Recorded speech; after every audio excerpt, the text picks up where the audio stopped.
Afternoon, everyone. Welcome to our Missoula Board of County Commissioners meeting this Thursday, November 7th. I'd like to call the meeting to order, and please stand and join me in the Pledge of Allegiance. Pledge allegiance to the flag of the United States of America and to the republic for which it stands, one nation, under God, indivisible, with liberty and justice for all. Missoula County acknowledges that this event today takes place in the Aboriginal territories of the Salish and Kalispel people. Cheryl, would you be so kind as to introduce us to closed captioning and any other logistics you need to share with us? Thank you.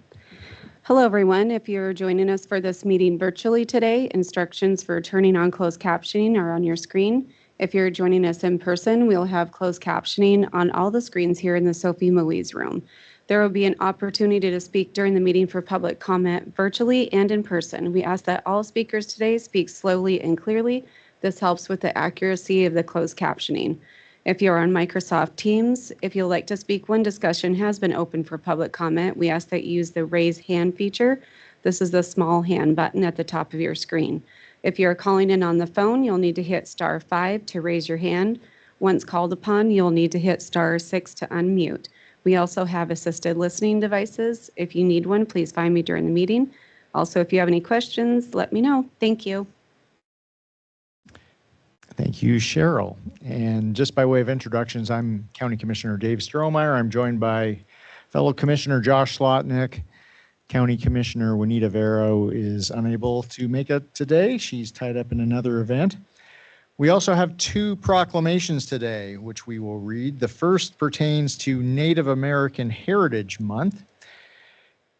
Whereas Missoula County is located within the homelands of the Confederated Salish, Upper Kalispel, and Kootenai tribes, and whereas in October 1891, the United States government forcefully removed the Salish people from their Bitterroot homeland and further imposed European concepts of land ownership by authorizing the appropriation of land within the boundaries of sovereign nations through the purchase by non-native people.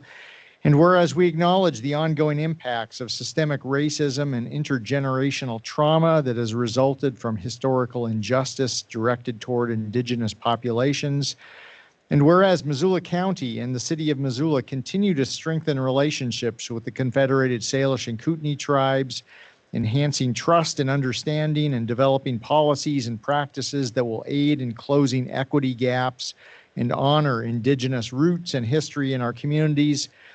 And whereas American Indian Heritage Month was first proposed in 1990 by U.S. House Joint Resolution 577 and later changed to Native American Heritage Month in 1991 by George H.W. Bush.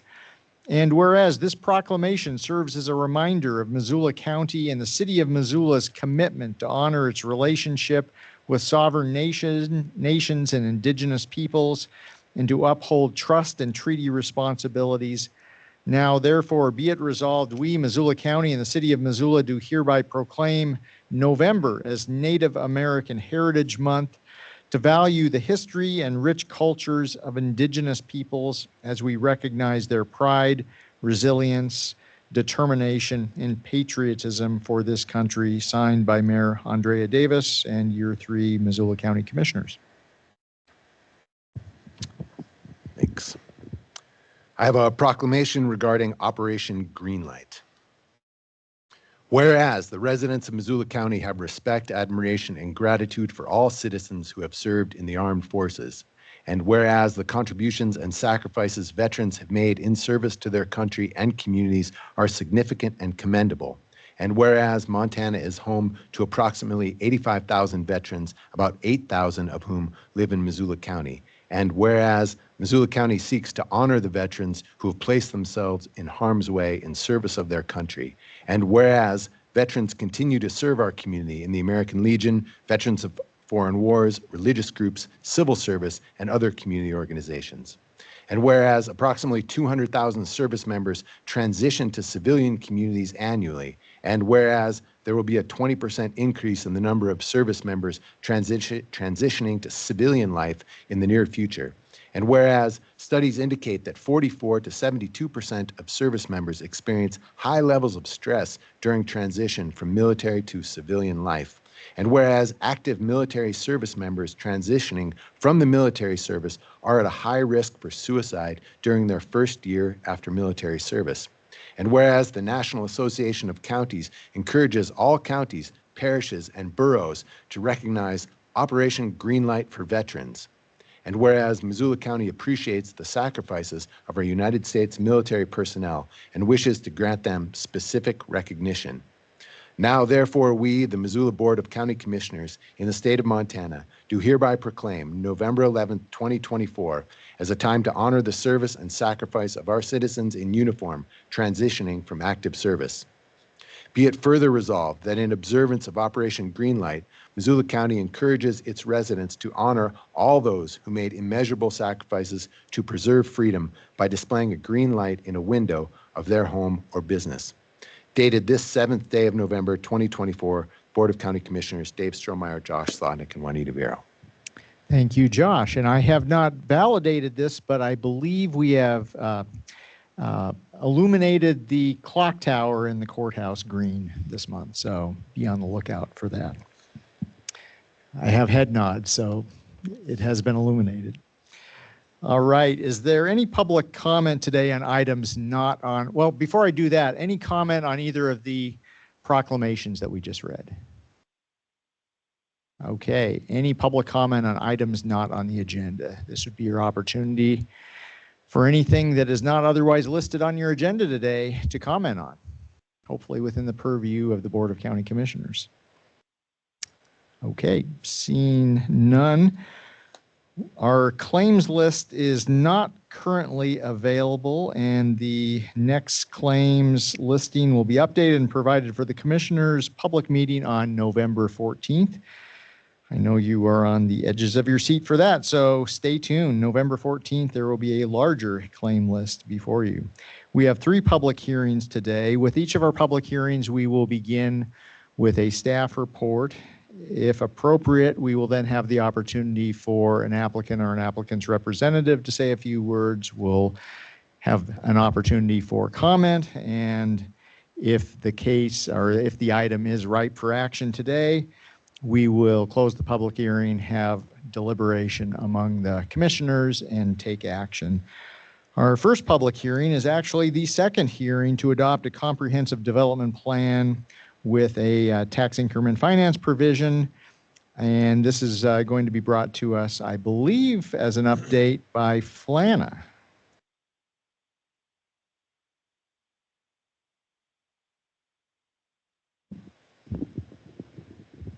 My name is Flana McClarty, and I am the Land and Economic Development Specialist with Missoula County. And today we have a second hearing for the proposed Grant Creek Crossing Targeted Economic Development District. And I have a presentation for you.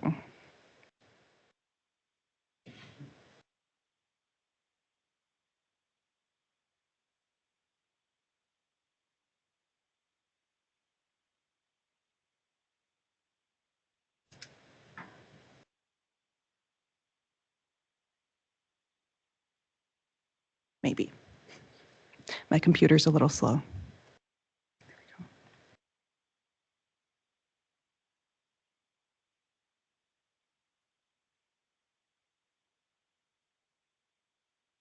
Okay, so the purpose that we are here today is, one, to consider an ordinance creating the Grant Creek Crossing Targeted Economic Development District. The ordinance is required by state law to create a TED. It establishes the boundaries and adopts the comprehensive development plan. It establishes a tax increment financing provision to fund public infrastructure, establishes the costs that may be paid for by tax increment financing, and establishes the base year for the calculation of tax increment. The second purpose is also to consider the adoption of the Comprehensive Development Plan. The Comprehensive Development Plan is required by state law to create a TED, and it ensures that the district has a diversified tenant base, It describes the use and purpose of tax increment financing and describes how the expenditure of tax increment financing will promote infrastructure development to encourage location and retention of value-adding enterprises.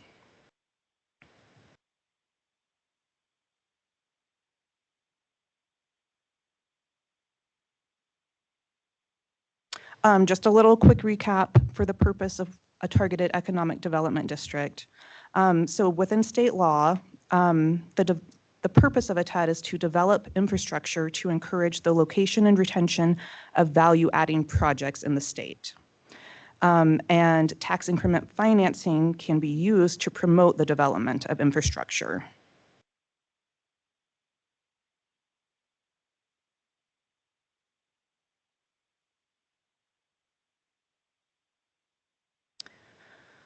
So a brief overview of the process to create a targeted economic development district. So the first step, which happened in August, was that the Board of County Commissioners declared the area infrastructure deficient. The next step was that we went before the Planning Board to review the comprehensive development plan for conformance with and zoning in accordance with the growth policy. We had the first reading of an ordinance to create the Grant Creek Crossing TED, an open public hearing on October 10th. Today, we have the second reading of the ordinance and potentially a decision on considering creating the TED. If no decision is made today, then we have scheduled a continuation of the hearing to next Thursday, November 14th. And then the last step would be, if it is adopted, to notify the Department of Revenue of our intent to create a TED. And that would be by November 30th.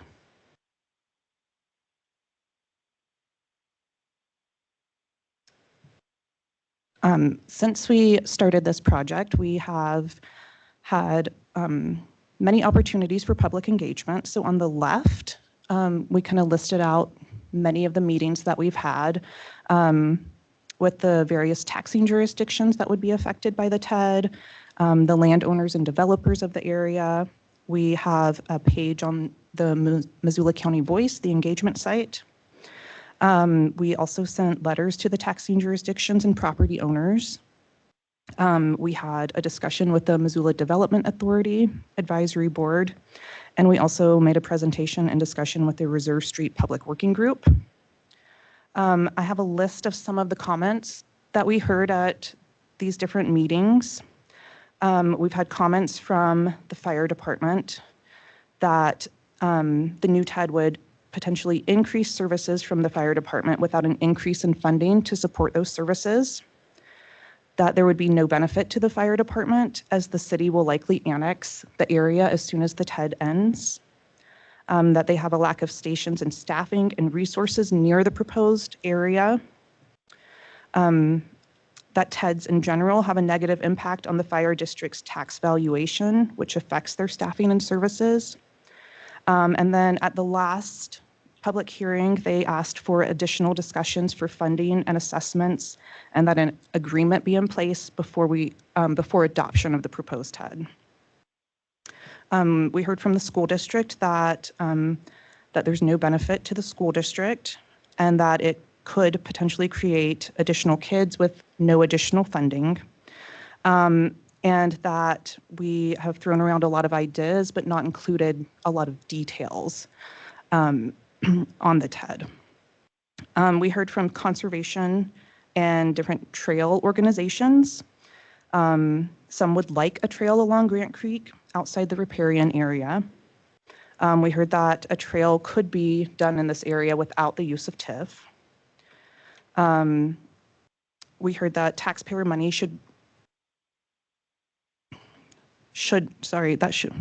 taxpayer money used for private development should serve a public benefit. We also heard that stormwater controls should address impairments of stream and restore floodplain connection.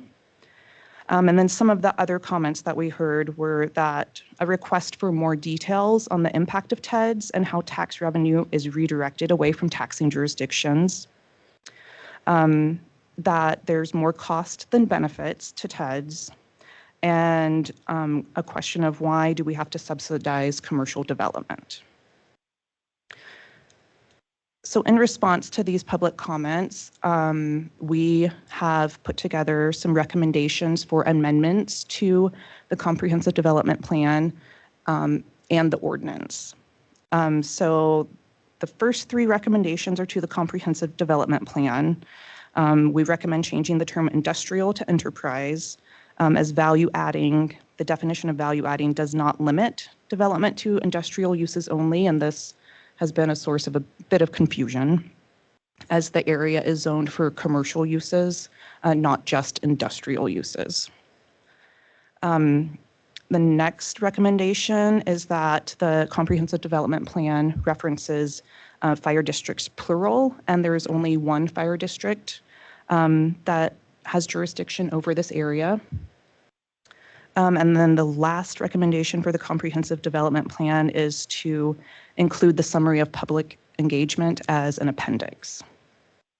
And then we have one recommendation to the ordinance, and that recommendation is to exclude the Missoula Rural Fire District's voted mills from tax increment, as the voted mills are used to support their personnel.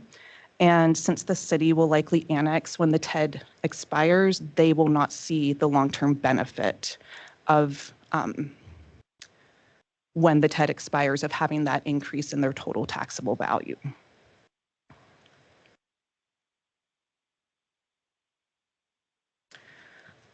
So just a reminder of what the decision space is today. So a couple things that we can decide: what types of public infrastructure should be eligible for tax increment financing, and what uses should be considered as value adding. So we have a list of the types of infrastructure that are being considered. All of these are found deficient in the area. And besides wastewater and water, transportation, stormwater, some of the big ones, we also include life safety services, which can include projects that would help support the fire departments and/or the school districts to make sure that as we develop this area, we keep them in mind. And then I have a list of value-adding enterprises that we are considering for the area. So those, the main areas that are considered value-adding are manufacturing, as well as anything that has to do with tourism or recreation. So we could include retail trade, accommodation, and food services if they're within the scope of recreation and tourism. Other bigger questions to decide are, should the county create a TED? And what are the goals of the TED? So the goals of the TED really are also the benefits of creating a TED. So they are to promote economic development and support a value-adding industry, which would increase the overall taxable value per acre of the area. It would also promote the vision set forth in the growth policy, promoting the highest and best use of the land. Another benefit is and goal is investing in public infrastructure such as water and sewer. Within this, there's an increased opportunity for public engagement, as all of the decisions around how money would be spent out of the TED district would be in a public meeting. So the public could comment on this throughout the process. It also encourages the development of workforce housing and enhances public safety services. So these are the goals and some of the benefits that we're considering. Some of the drawbacks to creating the TED are that it does divert a portion of tax revenue from the taxing jurisdictions throughout the duration of the TED. And then on top of that, there could be an increase in services needed from these taxing jurisdictions without that increase in revenue to support the services. Another drawback for this TED in particular is that the city is likely to annex when the TED ends. So county-only services and the Missoula Rural Fire District would not realize the benefit of that increased taxable value. And there's also the potential for the area to develop without a TED. And how it would develop without a TED is one of the unknowns, but it is a consideration. So this next section of the presentation, we have heard consistently that people want more details on how TEDs affect taxing jurisdictions. So I've put together some more details based on, number one, what is known, but number two, on what is unknown. So any of the historical information from 2024 and earlier was collected from public records on taxable values and tax details. So that's a known. Any information that I'm going to present based on predictions in the future, those are big unknowns. I don't have the ability to predict how taxable value will change over time. I don't have the ability to predict how mills will change over time. And we can't predict how the area will develop and when and how. So those are some big caveats before we get into this information to keep in your mind. That these predictions are purely hypotheticals, and they are based on 2024 taxable values of neighboring parcels that have value-added uses. So they would be the uses that we could use TIF towards, as well as these hypotheticals are based on 2024 mills. So today's numbers, but kind of looking at what the future could look like.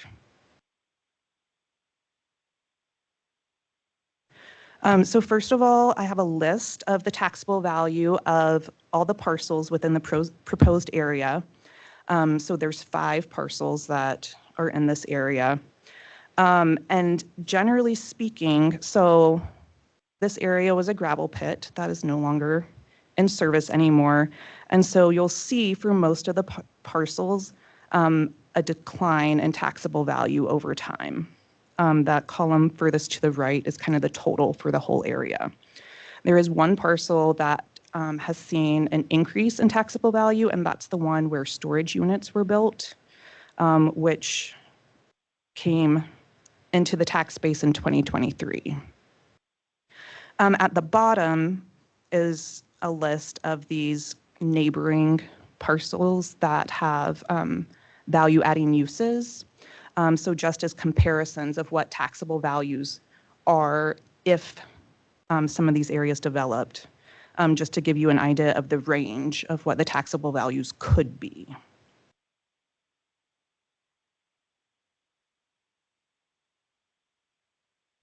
This next slide breaks down the taxable value per acre. So it's the same information as before, but then just divided by how many acres are in the parcel. And so I find this to be important, as you'll see. So in 2024, the total taxable value per acre of this area is about $1,400. Whereas if the area were to develop with value-added uses, that number could be anywhere from $14,000 per acre upwards to $150,000 per acre.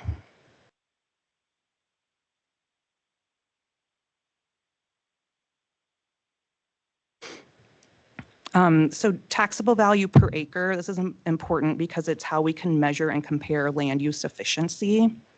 So lower taxable value per acre, you would find this in open lands, which you would expect not to have a taxable value, right? Like forest lands or conservation areas. But undeveloped land also has a low taxable value per acre. And in this area, that's about $8 per acre. Then low intensity development, such as storage units, this middle taxable value per acre is about $14,000 per acre.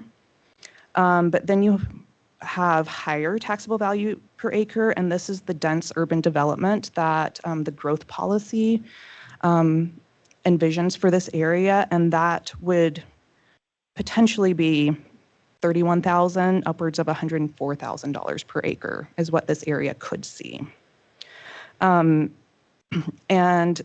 if we increase the taxable value of the area, This benefits the whole community by helping to lower the mills required across the county to meet revenue needs. So that's kind of the end goal of the TED, is to increase these taxable values over time, and so that across our community, each parcel doesn't have to pay as much in revenue.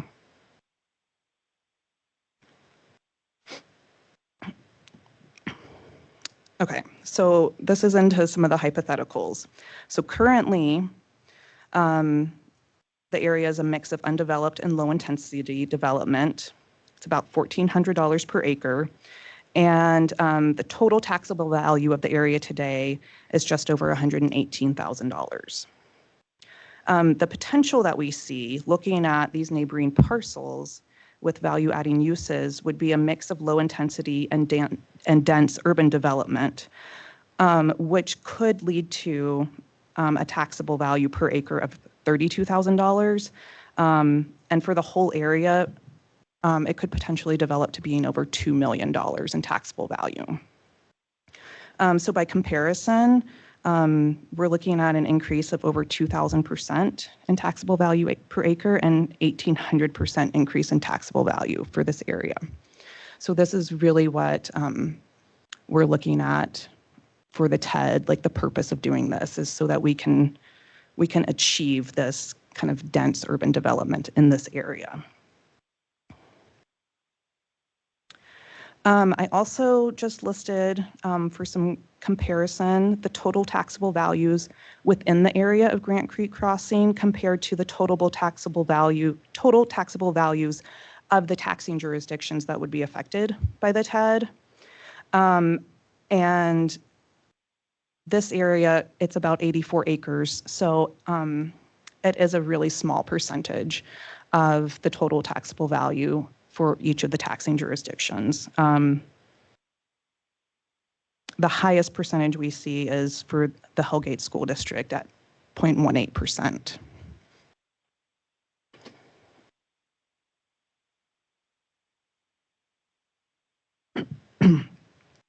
Okay, so next, looking at tax revenue and not just the taxable value. So here is a list of the tax revenue that each taxing jurisdiction receives from this area. And so you do see kind of a steady increase to each of these taxing jurisdictions over time.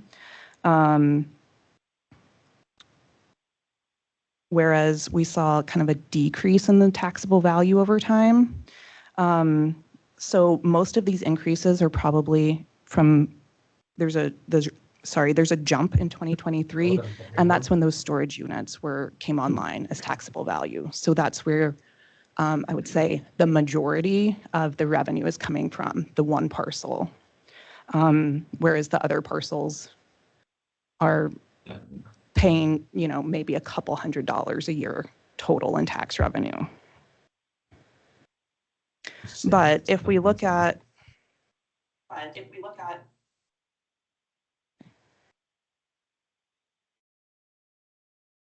okay.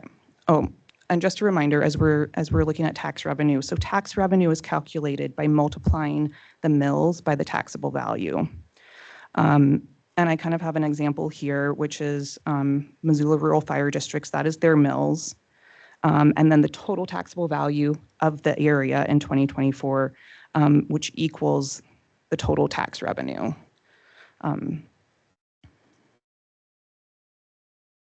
And again, a reminder that the factors that affect tax revenue, changes in mills can affect tax revenue, and changes in taxable value. And neither of these we can predict for the future. So again, we're just doing hypothetical here. So hypothetically, how would the tax revenue of the taxing jurisdictions change if there were a TED? So let's say that theoretically the TED was created, and next year there's no change. There's no new development, there's no change in taxable value, there's no change in mills. So theoretically then the revenue would be the same for 2025 as it was for 2024. Say in a few years that there's new development in the area. There's one kind of low density development, and there's one high density development. And so you see an increase in taxable value to about $500,000.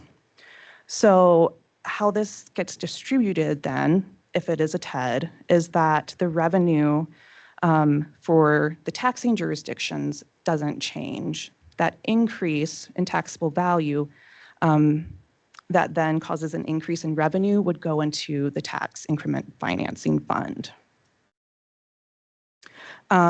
If the area were eventually to fully develop with a mixture of low and high density development, with potentially a taxable value of over $2 million. So during this time period as a TED, again, the taxing jurisdictions themselves, if there's no change in mills and no other changes in taxable value, would receive the same revenue as they're currently receiving, but that additional revenue would go into the TIF fund. So you can see on this chart that the taxing jurisdiction revenue stays the same, but the TED fund would be, right, starts at zero and increases over time with this increase in taxable value to where that fund could generate over $1 million a year potentially. And that revenue would be used to help fund the necessary infrastructure for the development of the area.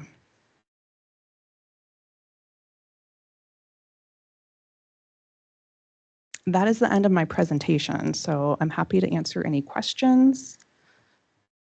Yeah, thanks, Flana. Question from Commissioner Slotnick. So first, great job, Flana. This stuff is super dense and complicated, and for those who aren't schooled in it, you can't just go look up, like, what's the definition of taxable value and how does that work? You really have to dive in. It's just really unfortunate about this body of information. It's quite opaque, and accessing it isn't straightforward. And Flana's done a great job of really owning it and becoming fluent in it. So thanks to that.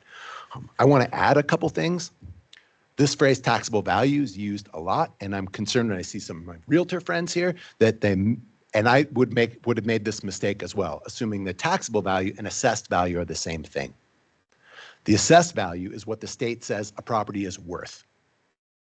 Taxable value is that number multiplied by the tax rate that the Department of Revenue has assigned to that property because of its tax class.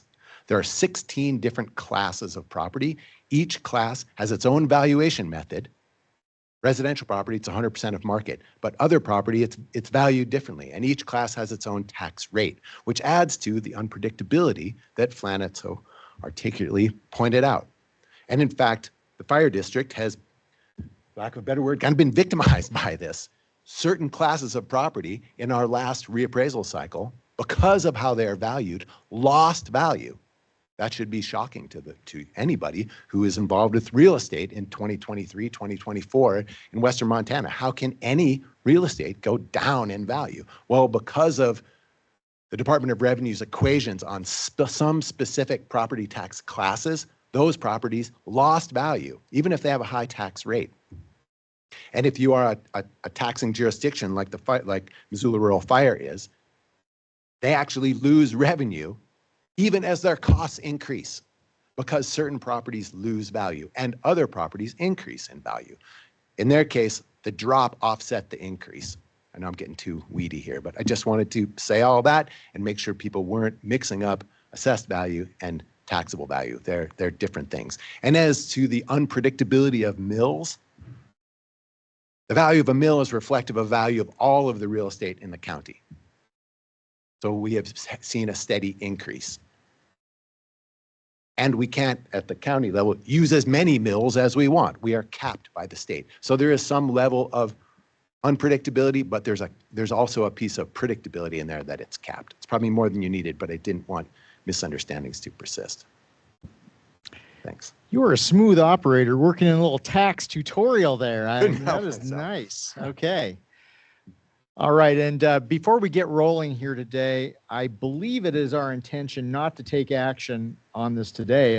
And Yes. Yeah, please so elaborate. for sure. And Paul, I'd love to have you speak to the chief if you want to speak to this in a bit. We were able to meet this week because we're very concerned about the negative financial impact this could have on the taxing jurisdictions.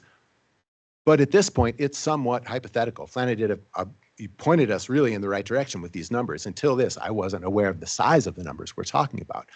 But as the fire folks had talked about, diving in further and looking at what kind of revenue would they be talking about losing if the TED went forth in a very traditional way? What kind of revenue would they lose if voted on mills were excluded? What kind of revenue would they gain if all mills were all of their mills were excluded? And we don't really know these yet. And in our meeting last week, we talked about having the fire folks dive in and taking some time to come up with real numbers, which would guide our decision making. But please, you guys, if you want to speak to that, welcome to. So this will, I guess, be the pivot to our next portion of the meeting, and that is an opportunity for public comment on this. Again, unless something changes dramatically in the next few minutes, our intention is to continue this public hearing until November 14th, where we will take action then. But please, Chief, do come up and share your thoughts. Good afternoon, Commissioners. For the record, my name is Paul Finley. I am the Chief of the Missoula Fire District. I come before you today to provide comments and ongoing concerns regarding the Grant Creek Crossing TED.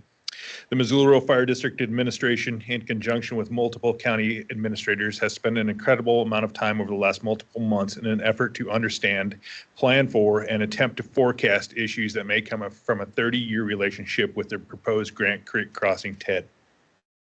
Our concerns are many, with a few focused on increasing demand for the fire district, while our dollars to operate are impacted negatively with the addition of TEDs and TIFs. As a side note, the proposed Grant Creek Crossing would become the 6th TED within the Missoula Rural Fire District.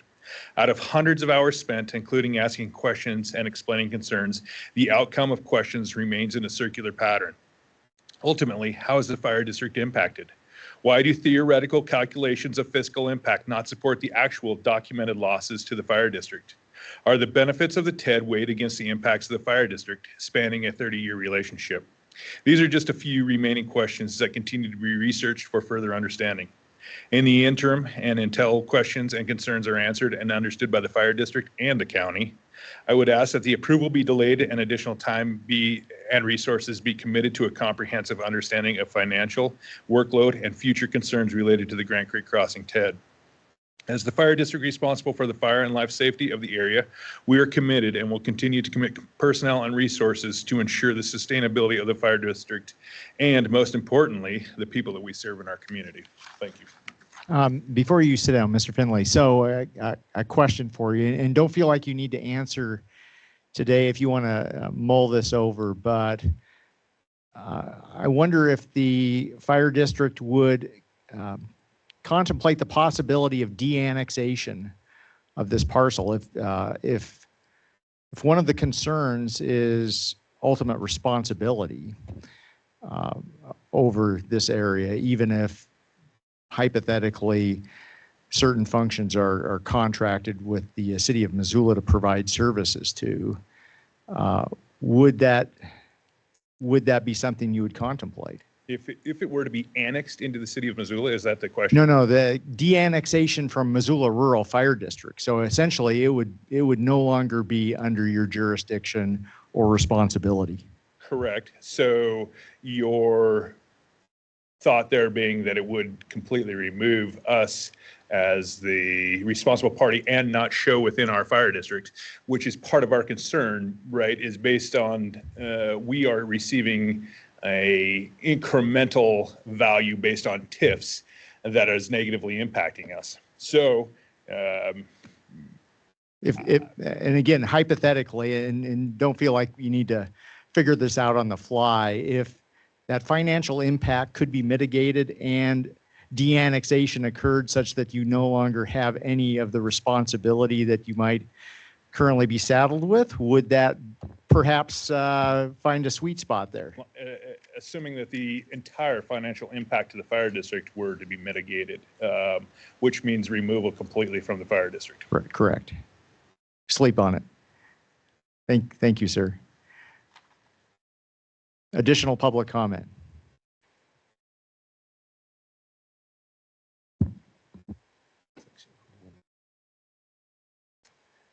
Hi, guys. Good afternoon. I think my record on where I stand with TIFs has been well documented. We don't like these within our school districts. But we had a really, a pretty interesting conversation with Andrew and Flana over last week, where they had an opportunity to understand how we have to approach school funding. And we got to understand a lot more on how they approach their TIF funding aspects of it. And I'm sorry if you did already and I didn't notice. Could you state your name for the record? Matt Dreesen. Thank you. So there's two real main funding sources for school districts, and one is the 95 equalization mills, which Josh is very well versed on, and he and I have tangled over. And then the other one is permissive levies. And it was in the permissive levy discussion, I think, where Andrew and Flannis had kind of an aha moment when they saw what that's about. A permissive levy, as we know, is a levy that we put on to the taxpayers to pay for costs that we have. That permissive levy will be caught in the TIF district funding. So when we say we need to have funds for a child with disability, that funding will get caught up in the TIF. And I don't believe it is the intent of the county or the city or anyone else to be exploiting children with disabilities for development. It's just something that happened when the tax law was changed in 2014. And this has been a difficult thing for everybody to kind of come to an understanding with. And I would urge you with a full heart is that you allow permissive levies to pass through on the TIF districts so that you don't have to deal with the ethical dilemma of using children with disabilities for funding. And that's where the issue comes in. And I want to pass that on to be something you really have to take a look at it. And just like Paul was explaining, we have to have a deeper understanding of how this funding works within these different taxing jurisdictions. I saw Josh had a question. But Thank you. Josh, go ahead. Thanks. So it's my understanding, Principal Dreesen, that in 2023, Superintendent. apologies, Superintendent. I'll call you Captain if you, whatever you want. Superintendent I Dreesen. like generals. Good. General, you can be general. That the legislature said future permissive levies are excluded from TEDS. That is the law, my understanding. That No, future, it's not. Nope, it's not. Are you, Andrew, Lenny, it's not the case that future permissive voted on levies are not excluded from TEDS? Nope. No, there's two different things. A voted levy is different than a permissive levy. Okay, the voted on levies, future voted on levies are excluded from TEDS. Correct. I just wanted to be Yes, clear on you're that. correct. Permissive levies are not. And so we called up the Department of Revenue to clarify that, as the law, as it's written, to our permissive levies excluded from a TIF. So what's could you define for all here how a permissive levy differs from a voted on levy? Oh, sure. So the voted levy, good question, by the way. A voted levy is, I'm going to build a new school, which I did, and it's going to cost me $6 million. And everybody votes and says, yes, we want to do that. And so that's going to cost everybody their 20 mils a year for the next 20 years as we pay off the bonds. That's our voted levy, okay? A permissive levy is on a year-to-year basis. I have funding obligations at my school district or Molly School District or Micah's, whatever school district we're at, that have to be paid. So if I have a child who shows up who is blind, I am going to have to hire someone for Braille education because that's not something that it would be part of a normal elementary curriculum. So I have to hire that person. We probably have to have an aide. I'll probably have to make changes to the school for that student to move around in a safe manner. There's a lot of things I'd have to do. Everything that we have to do is going to have a cost associated with it. And that cost is then calculated and we make a mill for that and we put that on the taxpayers. That was the change that the legislature did in 2014 on special education funding. And so that gets just put directly on. And when the kid leaves, the funding we no longer tax for that funding. And permissive levies can't be however much you like, correct? Yeah, we have a cap just like you do, right? And- At a certain point, they say enough. Yeah. And isn't the cap on permissive levies have to do with the amount of kids that are enrolled in the school? Yes, I believe. Is that But A and B? Yeah, no, I believe it could be. I'd have to actually, you got me kind of there because I don't really know the exact answer to that. We have a cap on how much taxation we can do, just like the county has a cap on their taxation. If we reach that cap, we're done. The mix of that taxation, though, I don't think has ever really been worked out to say you can only do so much here or so much there.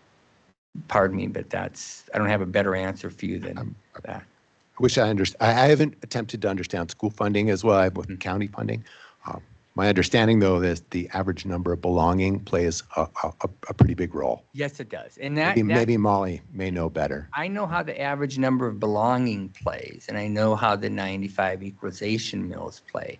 What I don't know is there a cap on the amount of permissive levies? I don't know that answer. I've never actually researched that answer. But as a school district, I know there's a cap on how much we can levy total, just like you have a total levy.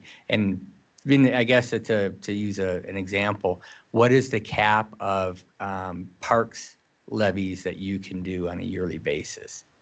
I don't think there's an answer for that. We don't have levies divided up like that. We are under a mill cap. Yeah. And our mill cap is half the 3-year average of inflation in dollars. Yeah. And then on top of that, we're allowed to count new growth and anything voted. Yeah, and we have a mill cap not calculated the same way. So underneath, we have these pieces that we have to work out on a yearly basis. And we do have some analogous permissive levies, for instance, for health, and so not an exact. So analogy, but- understanding that piece of it, that these permissive levies are, when we exercise that within a TIF district, have a moral implication or an ethical implication that I don't think anyone intended. I don't think anyone said, oh, let's use these children for funding purposes. I think what you were looking at, in all honesty, was the 95 equalization mills, the 40 mill piece, all those things that we look at. I think those are what everyone looked at. I don't think they saw this other side of it and how detrimental that is. Josh, another question? I think that you're right. I'm sure that this was never anticipated by the folks at the legislature. I do want to point out that the entirety of DeSmet School District is not encapsulated by this TED. I know And that. if I remember correctly, the percentages that Flana brought up were very, very small. None of it's in mine. None of this is in mine. I'm in here in support with Molly. As the three of us, Molly, Les, and I are all working together within this area because all the growth is coming out. So this is a pretty small area. And as we go forward in decision making, like we should really understand the numbers that Chief Finley is going to help bring to us. We need to look at these impacts too. And if we're talking about a dramatic impact, that's one thing. But if we're talking about less than 1%, it's a whole other thing.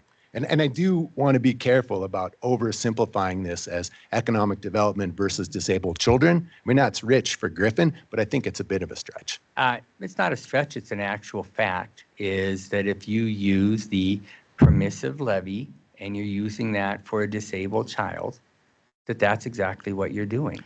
And it's not, I'm just saying, that is the exact fact right there. And I think that's the thing that we need to understand.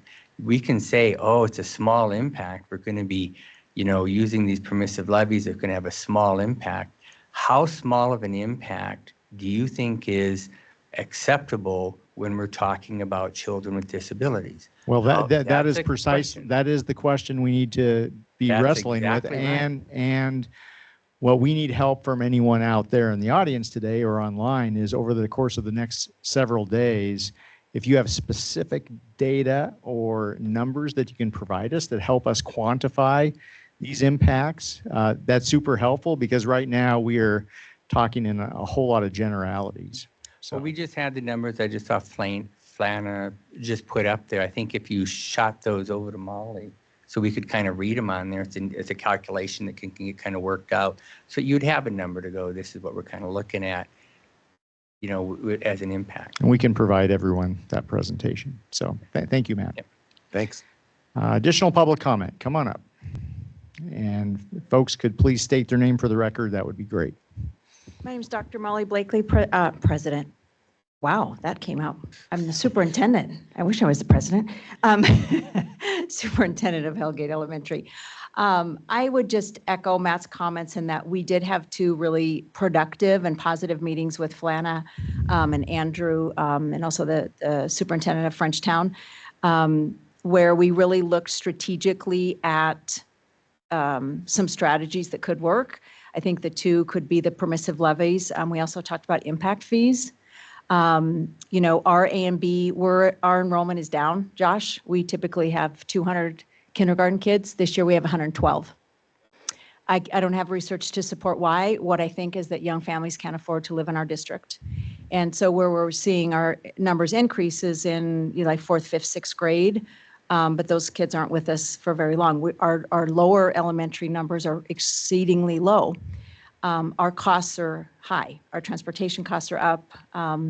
Maintaining building costs are up. So we will have to look at permissive levies for technology, for building fund, and for security, because school security is one of my major issues that keeps me up at night. And there's no school funding from the state for school security. We have to do it all on our own.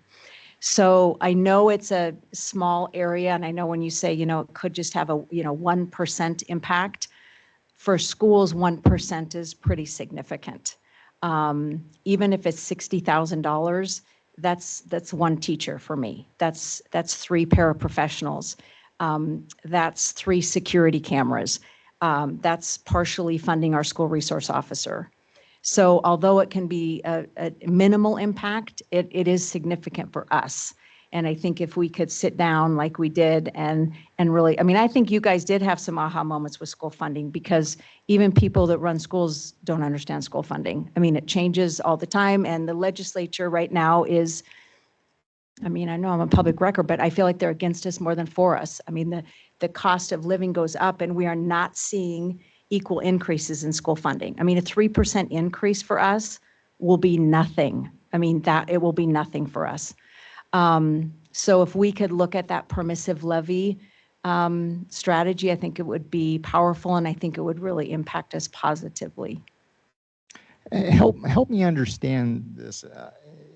So right now, given the fairly low taxable values that we have in this district, if you're if the voters in your district, well, I guess in terms of permissive levies, is that voted, or is that unilaterally the district, based on having a disabled student or whatever the criteria are, can the school district unilaterally presumably impose that levy? Is that correct? Yes. Okay. Yeah. So hypothetically, in a case like that, and let's use the disabled student example, where you need additional revenue to cover the needs of that special circumstance. Right now, that would be spread out across your district. And I guess what I'm having difficulty grasping is how any of the increment would be a windfall for you. I don't see this as taking away from anything that you have right now. No, it wouldn't take away from anything we have right now. But moving forward in the future, if this TED is created, it will impact. And that's why I'm going to tell you right now, when this TED, if it's created, it is not going to impact me personally. I will not be the superintendent at Hellgate Elementary when we see the impacts of this TED. But my professional responsibility is to advocate for our school district. So it won't impact us now. It won't impact us next year. It won't probably impact us in 3 to 5 years. But over the long term, it does make an impact. And that's what we have to look at. Yeah, I guess I'm still not following, because even if taxable values significantly increased in this particular Yeah. district, whether it's 5 years or 20 years from now, if we do nothing right on the ground Right, we're right not getting now, anything now. the taxable values probably for a while, if not in perpetuity, are going to remain pretty minimal. Right. And if you have a permissive levy, it's going to just be spread out among all of the individuals and parcels that are paying taxes. So I guess the impact, and I'm just gaming this out in my mind, the impact would be that the burden for that permissive levy would be decreased for everyone if the taxable values in this district raise. The other thing we have to consider is with the Grant Creek TED, there's housing going in. Am I correct? We don't know yet. So if there's, Yet, Andrew, when we Andrew, talked do you about want to? this. I think Yeah. yet to be determined what actually happens on the ground. Correct. We do not know yet. But if there were, 50 houses that went in or 200 apartment buildings, we will get children from those units, right? And then if we're not getting any revenue from that area, we're educating those students without any revenue coming in for them, right? Hypothetically. No, right. There's No, Yeah. we have no way of knowing if there will be a single child coming out of this area. I don't think it's big enough for 200 apartment But, buildings. but you're not going, even if it's 50 houses, the likelihood is there will be children. None of the building that's going on in our area is an area where we say, oh, our buses don't pick up one kid from there. We are picking up children in all of these. That thing that's going on Mullen Road, that's huge, there's gonna be a lot of kids coming out of there, right? I'm lucky because they can walk across the street. We don't have to bus them, hopefully.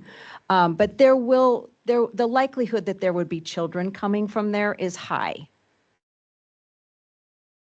Right? So we're going to educate those kids and not have any revenue come from that.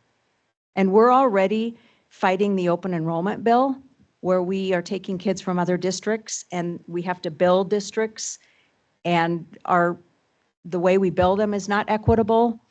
And so that's also a huge, we just ran our numbers and we'll be paying out about $1,200, losing about $1,200 for this open enrollment bill. And I know $1,200 does not sound like a lot, but that's paper, that's toilet paper, that's cleaning supplies, that's school lunches for kids. So I just challenge it. I think there's viable strategies. I really do. We work in a world where people are smart enough and compassionate enough to figure out solutions. And I think there can be a solution that's figured out for both schools and for the fire department. And for the county. And for the county. Yeah, it can be a win-win for everybody. And when I say for the county, I don't mean the county government. I'm talking about the greater county. Yes. And we are looking at right now a defunct gravel pit that contributes next to nothing to the greater economy or culture or anything that is our community.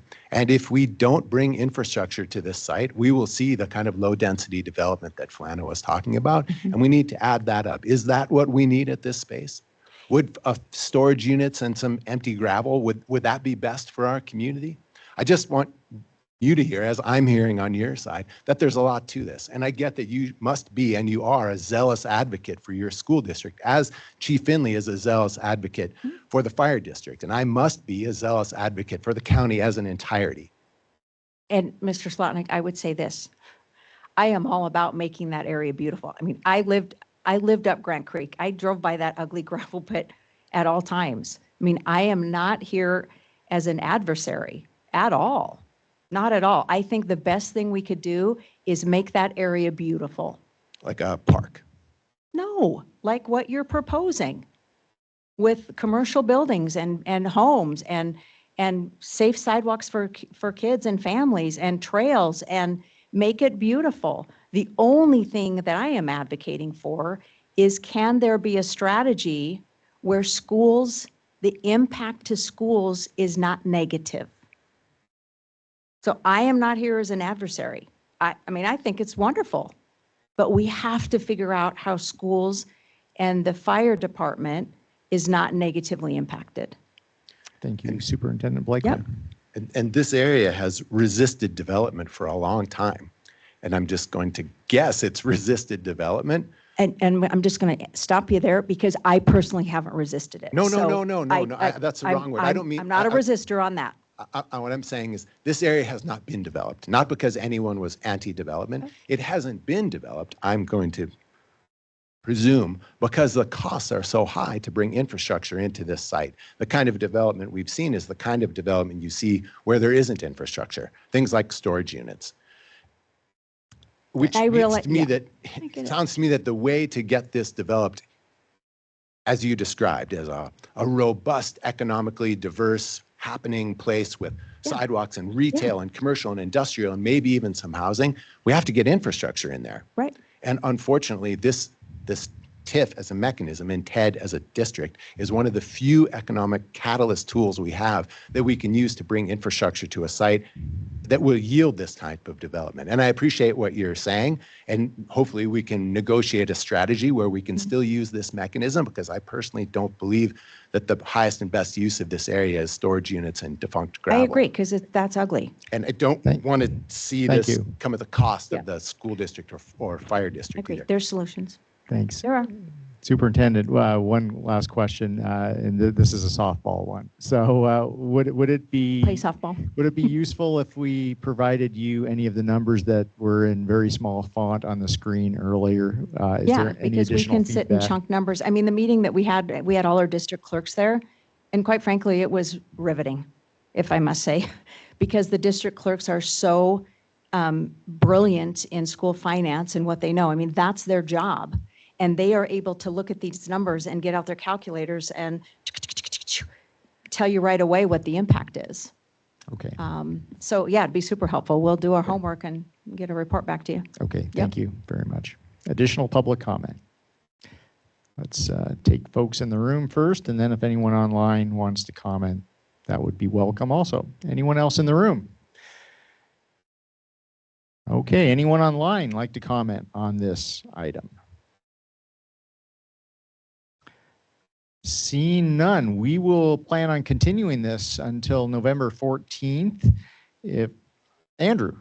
I just wanted to have Flana throw the slide up that has the specific information on the continuation. That would be fantastic.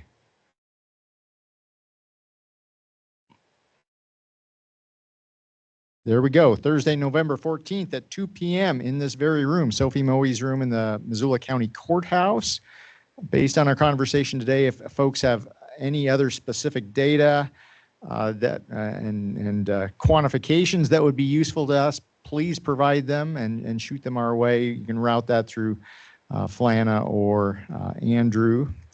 And thank you all for coming out for this. We appreciate the dialogue today. Okay, we will move on since that public hearing will remain open. And our next one, shifting gears to open space. This is the Case Ranch Company Potomac Open Space Bond Proposal. And we will begin when she gets set up with a staff report from Kaylee Becker of our Parks, Trails, and Open Lands. Good afternoon. Thanks for the introduction. So Kaylee Becker, Missoula County Open Lands Project Manager. I am going to just do some quick intro of the topic, and then I'll be handing it over to Derek from Five Valleys Land Trust for a presentation on the specifics of the project. So today, what the hearing is focusing on is a request for open space bond funding, specifically from the 2018 voter-approved open space bond.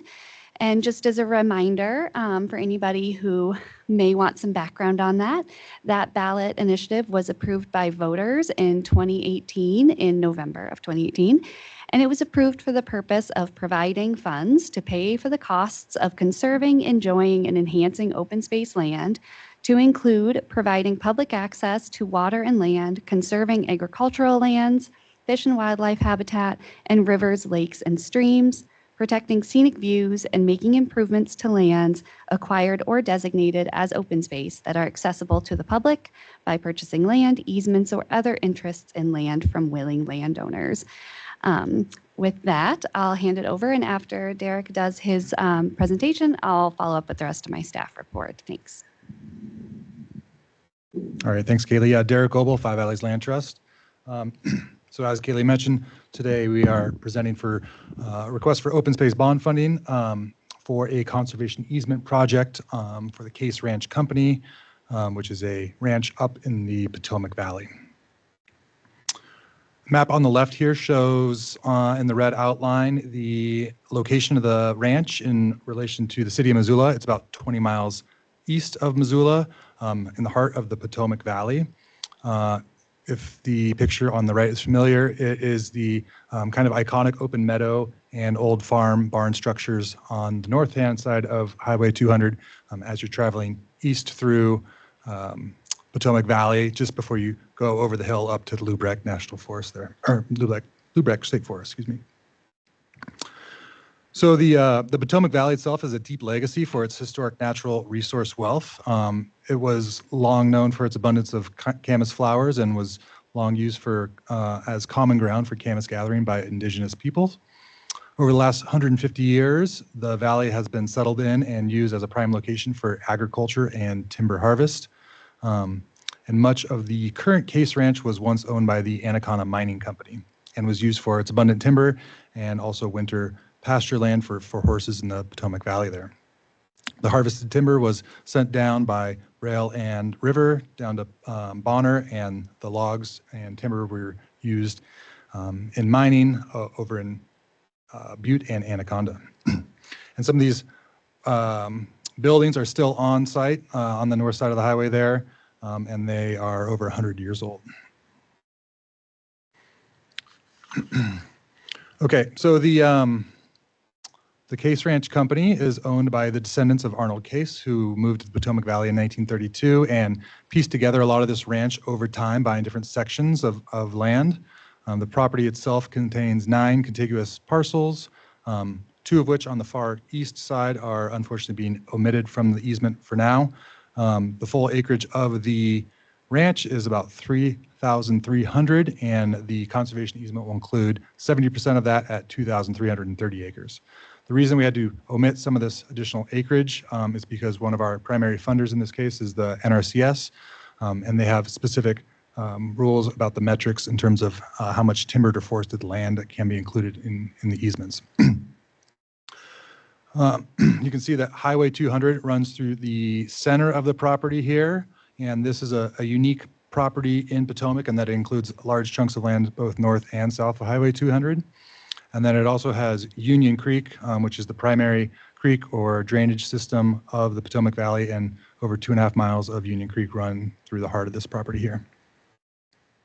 Again, this is a conservation easement project, and so just a reminder for all folks out there, a conservation easement is a legally binding agreement between a land trust and a landowner that restricts certain uses of the property to protect conservation values while still staying in private land ownership. In this case, those conservation values are local agriculture, scenic views and vistas, and critical wildlife habitat. And the landowners will still retain full ownership of the property with the right to transfer the easement as contiguous parcels in the future, subject to the terms of the conservation easement. Nearby land use for the adjacent to the property. So you can see on the north side here is a large network of state and BLM land, including Lubbock Forest land.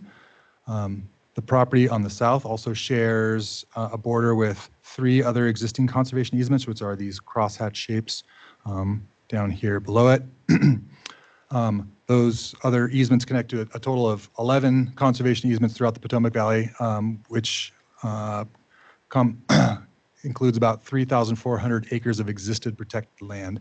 And adding this 2,330 acres will increase the protected ag land in the Potomac Valley by nearly 70%.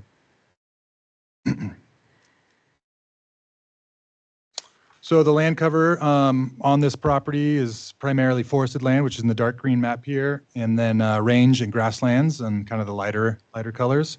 Again, this is a unique combination of habitat that straddles that wildland-urban interface, and the current agricultural operation includes cattle grazing throughout the property and then also timber harvest. They also have some grass hay production in the lower flatter areas around Union Creek. And then the landowners have enrolled in the block management hunting program for the last 20 years or so, allowing seasonal hunting access on the property north of Highway 200 here. Because of the diverse ownership structure of the ranch, the landowners are requesting and including a potential split of the conservation easement property at some point in the future to allow for greater flexibility in ownership for successor generations. And so I have two maps of what that potential future split would look like. It would include two parcels, one that's about 1,700 acres north of Highway 200 and another that's 600 acres south of Highway 200. But each of these individual parcels would still be subject perpetually to the terms of the conservation easement. So I mentioned the mixed land cover on the property provides a significant expanse of wildlife habitat for a range and variety of species, and its position on north and south of the highway provides essential connections between protected areas and enhances a wildlife connection corridor across Highway 200. The map on the left here illustrates the extensive network of protected public and private land, basically from the Potomac Valley to the Canadian border, and adding this additional protection, you can basically draw a straight line through protected public and private land and get all the way to the Canadian border there. So as I mentioned, the ranch has enrolled in block management hunting programs since the early 2000s, and this easement will actually include explicit language that will permanently grant public hunting access on that northern section of the property, and we will formally turn over management responsibility of that section to Fish, Wildlife, and Parks. In terms of how this project meets the objectives of local and statewide policy and plans, it meets 3 of the 2018 open space bond goals that includes conserving, enjoying, and enhancing open space land to include providing public access to water and land, conserving agricultural lands, fish and wildlife habitat, and rivers, lakes, and streams, and then protecting those scenic views. It's also consistent with the Missoula County Growth Policy, which was developed to safeguard natural landscapes and prepare for future growth. Policy recognizes a healthy agricultural sector as essential to the well-being of the community due to benefits such as food security, open space, wildlife habitat, economic activity, and quality of life.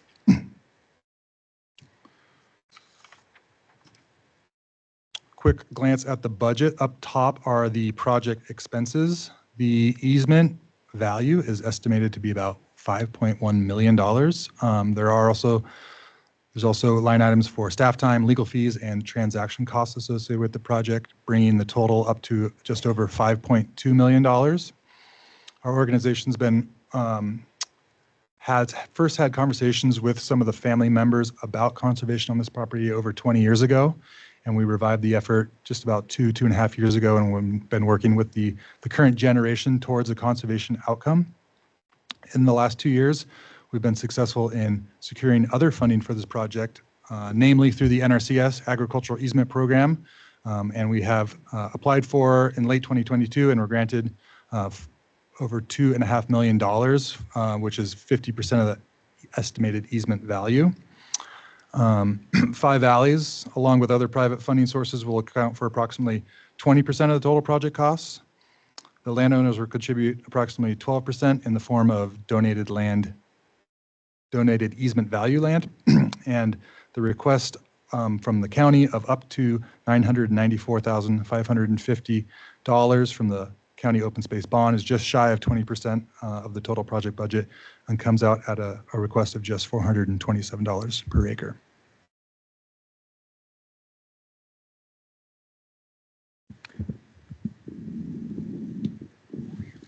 Great, thank you for that presentation. Thank So as the main points of the project was well covered, I'm just going to cover a few pieces that relate to the process that we do for the open lands, the open space bond projects. And part of this process, just to be clear, is laid out in the interlocal agreement between the city and county related to the 2018 bond that covers the administration of the bond and procedures. So the Missoula County Open Lands Citizen Advisory Committee visited the property on April 29th, and the Board of County Commissioners visited the property on October 2nd of this year as part of their review and vetting process. The Open Lands Committee members completed their evaluations of the project. Their evaluation is based on criteria that was adopted by the Board of County Commissioners via Resolution 2007-40. And overall, through those evaluations that we received, the project ranked highest in terms of wildlife habitat and agricultural values and working lands. On May 9th of this year, a quorum of the Open Lands Committee met, and they voted on their recommendation for this open space bond funding request. And there is an OLC member today in attendance who can speak more to that recommendation. And they did recommend unanimously funding for this project. Per staff analysis, I just wanted to highlight a few aspects of the project that really stood out. One was the location of the property, as it is within an important wildlife corridor that's based on the proximity to other protected lands and public lands, as well as the really rich wildlife habitat values of the area. In addition, the extensive agricultural lands, including important ag soils, as well as the productive and well-managed forest land that the property contains and would be protected through this project. And of course, in addition, the secure public hunting access is also a huge benefit of the project. As was mentioned in the presentation, this project does or would achieve many of the purposes of the open space bond, the 2018 bond, including conserving agricultural lands, fish and wildlife habitat, and rivers, lakes, and streams, protecting scenic views, and providing public access to land through that hunting access. The staff recommendation for this project is to recommend the project be funded for up to $994,550 from the county's portion of the 2018 open space bond. And just a point of clarification that I think is always helpful is the reason we use that up to amount is that the final amount of funding would be based on a final appraisal, which usually happens closer to when a project closes.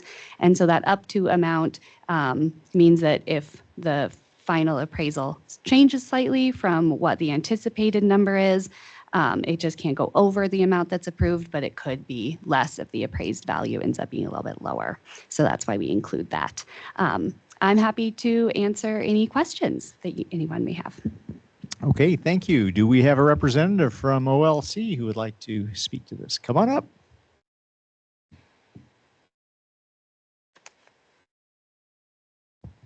For the record, Ron Slater, SCH-LADER. I am a member of the Missoula County Open Lands Citizen Advisory Committee. Afternoon, Commissioners. I come to you today teeming with enthusiasm. On our April 29th site visit, what we saw was, aside from a herd of elk, was thousands of acres of flat agricultural ground. You know what Missoula County does with 1,000 acres of flat agricultural ground? They build houses on it. 100 years from now, when there is a food shortage in Missoula County, you know what we can do with that 1,000 acres of flat agricultural land? We could plow it up and plant vegetables on it. The OLC committee, when we did our final meeting, we discussed these two options and decided we'd rather see taters and townhomes on this parcel. Therefore, the Missoula County Open Land Citizen Advisory Committee would like to recommend to the county commissioners that you approve up to $994,550 of 2018 open space bond funds for the purchase of a conservation easement on the Case Family Ranch property in Potomac. Thank you, Ron. Do we happen to have a representative of any of the property owners here? They couldn't join us in person, but they are on virtually. Okay, if there's anyone online who would like from the family would like to speak to this, please do so. It was.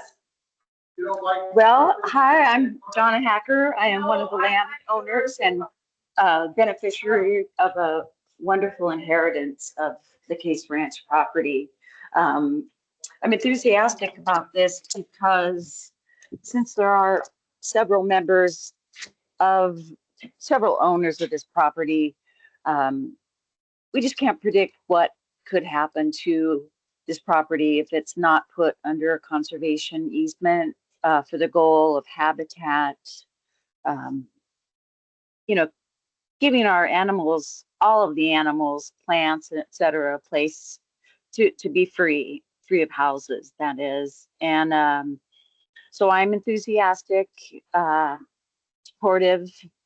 Well, I've at first I thought that we together as a family could conserve this without having it any interventions or any help, but we've conceded that in perpetuity that land should be open space. So I'm really I want to thank Derek for a great presentation, and I hope, and I'm glad it has a full support. So I think that's all I have. Thank you, Donna. Any other of your family or owners like to speak to this? No, it's just me. Okay. Nobody else could join, actually. Okay, no problem. Thank you so much for your words. Anyone else, either in the room or online, who would like to comment on this? Okay, well, thank you all. Kaylee, do we have a motion?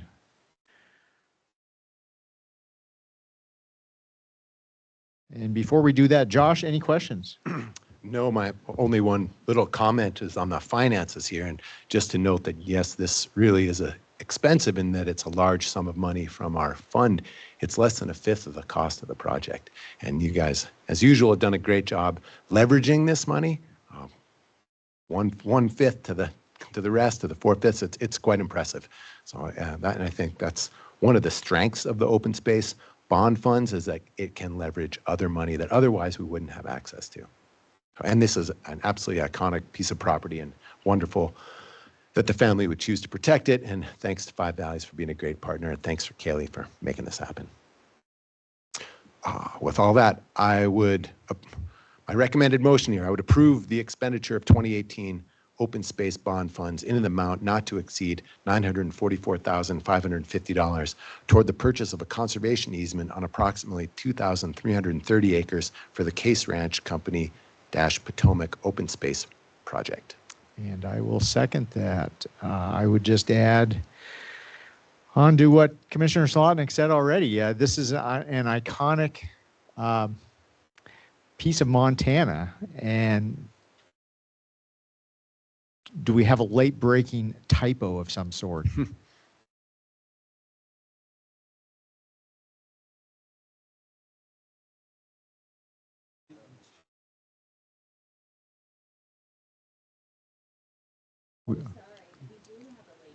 Okay, we do have a late breaking typo. I am so sorry. It's a big type. It's like a $50,000 typo. It is. Thank you, Ron. Okay, so what this is why we value these OLC members. So what ought the number be? Yeah, so it should be 994,550.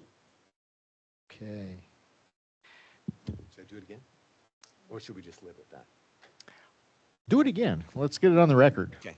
The attorney is nodding his head yes. So let's get this on the record with the correct number. I would move that we approve the expenditure of 2018 open space bond funds in an amount not to exceed $994,550 toward the purchase of a conservation easement on approximately 2,330 acres for the Case Ranch Company Potomac Open Space Project.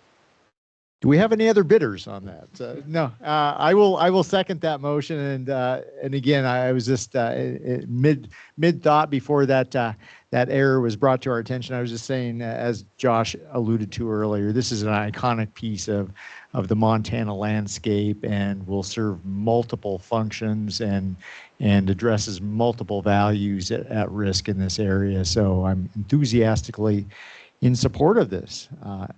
Anything else? Okay, let's go ahead and vote. All in favor, please signify by saying aye. Aye. Aye. It's a done deal. Thanks, everybody.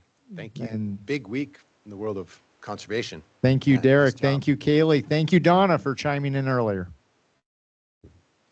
And thank you all, everybody who's worked hard on this. I think it's just going to be a mutually beneficial deal. So I'm grateful. Thank you for your generosity. We will Bye-bye. move on to our third and final public hearing today. This one pertains to the Morning Dun Road boundary line relocation, and we'll have a staff report from Jenny Dixon.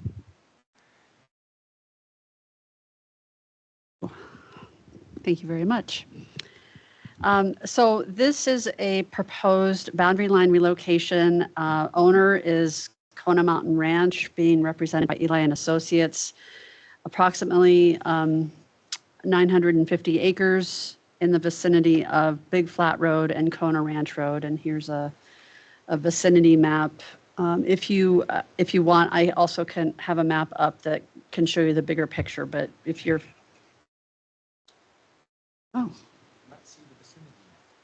my apologies. Try that again. Thank you, Vinny.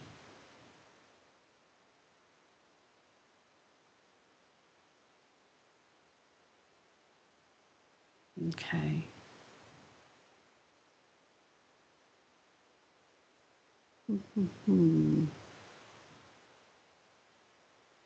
All right, I think this will do it.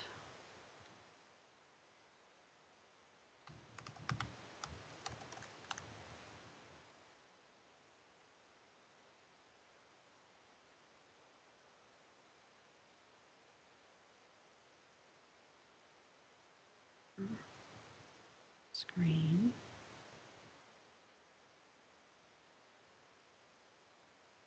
Okay, here we are. So here's the location. Again, just to repeat, it's when you come off of Mullen Road onto Kona Ranch Road and you head towards Big Flat. But if you keep going, you would enter the property here. I think it's called Martin Gulch Road. And as I said, the ownership is about 900 acres here. This is a complete section, section 13. So that's 640.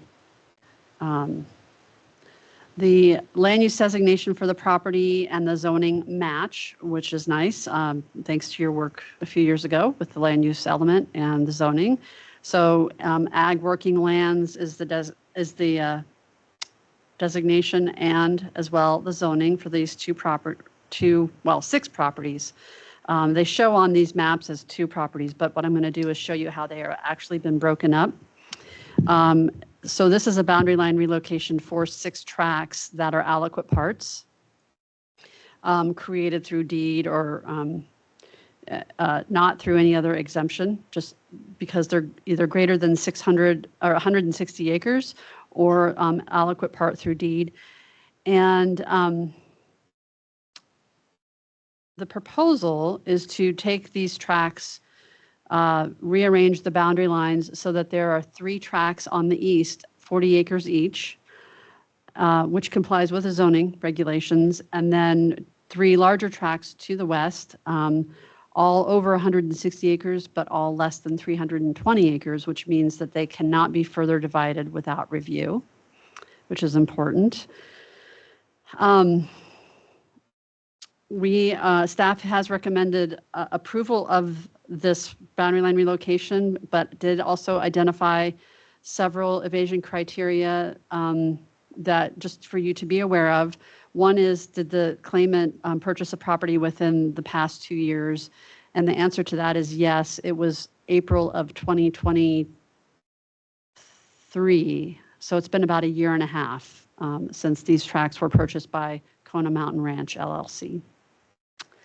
And if you remember, when we revised our exemption regulations back in 2016, the boundary line relocation was meant to be viewed pretty liberally in terms of if it's starting with the same number of tracks, and you're ending with the same number of tracks, and you don't flag other key evasion criteria, your preference at that time, and as is reflected in our regulations, is to view these as pretty straightforward. The other evasion criterion that's triggered is does it result in tracks, 6 or more tracks? And yes, it does. And we just saw this on Roseburg where they had 12, and we saw it on King Ranch where they had 13. And so that's bound to happen, but that's why this is here before you rather than being done administratively, is if it's over 6.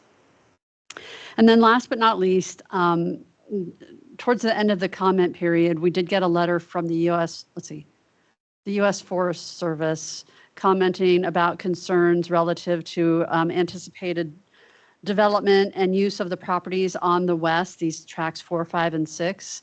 The applicant has indicated and has sat down with us previously about potentially doing a guest ranch at this location.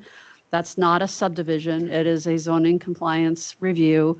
And so that doesn't trigger an evasion criterion for us, but it did raise a little bit of a pink flag, if you will, for the U.S. Forest Service, which, as you can see here, own lands to the west and to the south of these tracks, just relative to impacts from development, primarily as it relates to fire access. And I think what I'll do, there was a response letter in your packet from Kona Mountain Ranch LLC.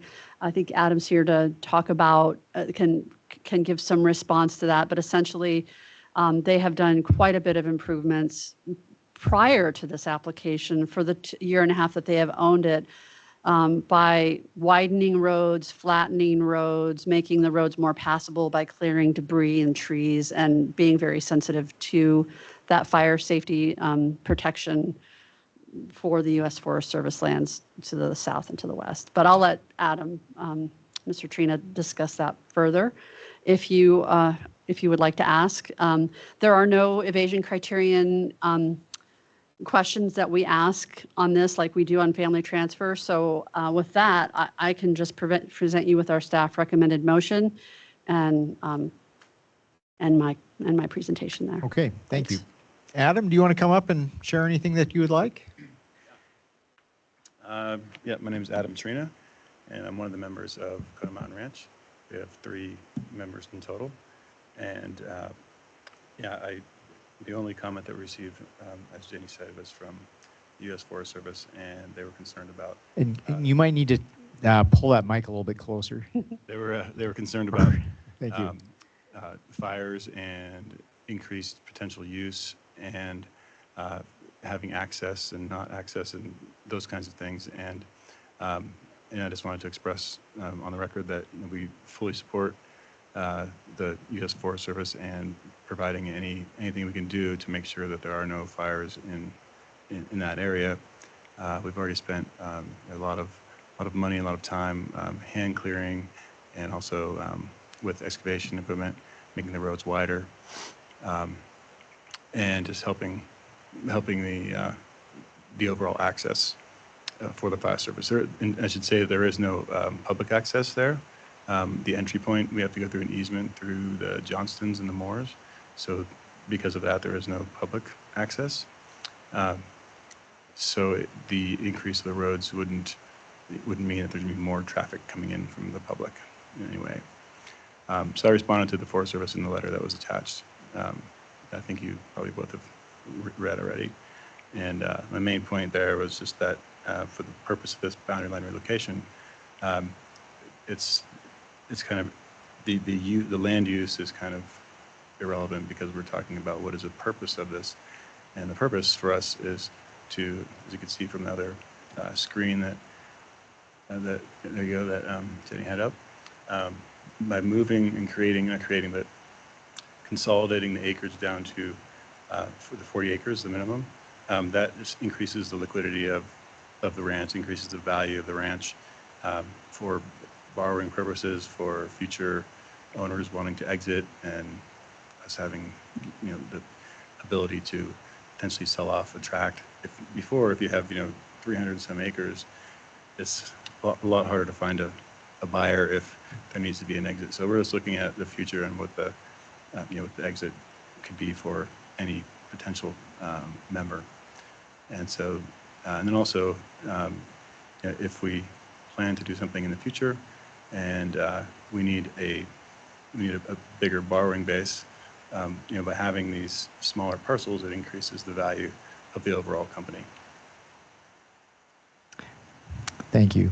And yeah, I don't completely buy the U.S. Forest Service's argument if it pertains to likelihood of fire starts. If that's what we're talking about, I would, my guess is there's probably a higher likelihood of recreationalists on their side of the property line starting fires that will get on to the private tracks than any potential use on these tracks, but starting fires. So thank you, though.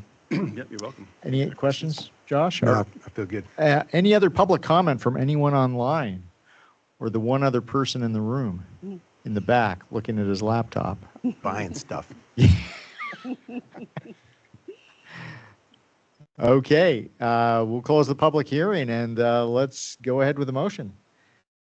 I move that the request by Kona Mountain Ranch LLC to utilize the relocation of common boundaries exemption on property legally described as all tracts within Section 13, Township 13 North, Range 21 West, and 2 tracts in Section 18, Township 13 North, Range 20 West, described in Book 25 Deeds, page 17, and Book 22 Deeds, page 128, be approved based on the findings and conclusions in the staff analysis and as presented in the exemption application and affidavit.